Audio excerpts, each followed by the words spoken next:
స్వాగతం కథా ప్రయాణంనికి. ఈరోజు మీకోసం ఒక కుటుంబ కామెడీ లవ్ స్టోరీ, నవ్వులు పంచే కాఫీ ప్రేమ. హైదరాబాదులో ఒక మధ్యతరగతి దంపతులు శ్రీనివాస్, లలిత. ఇద్దరికీ పెళ్లై 60 ఏళ్లు అవుతుంది. ప్రేమ తగ్గలేదు, కాని అది మాటల కంటే చిన్న చిన్న అల్లర్లలో ఎక్కువగా కనిపిస్తుంది. ఒక ఆదివారం ఉదయం లలిత కాఫీ చేసి కప్పులలో పోసింది.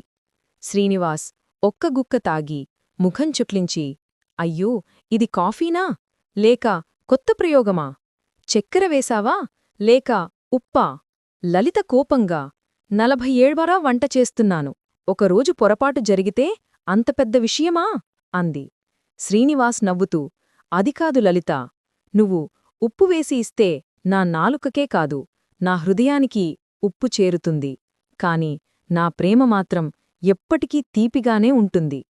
లలిత నవ్వు ఆపుకోలేకపోయింది. పిల్లలు కూడా కేకలేసి నవ్వారు. ఆ రోజునుండి ప్రతిసారీ కాఫీ తాగేటప్పుడు శ్రీనివాస్ సరదాగా అడిగేవాడు, ఇవాల్టి కప్పులో ప్రేమ తీపిగా ఉందా లేక ఉప్పుగా ఉందా?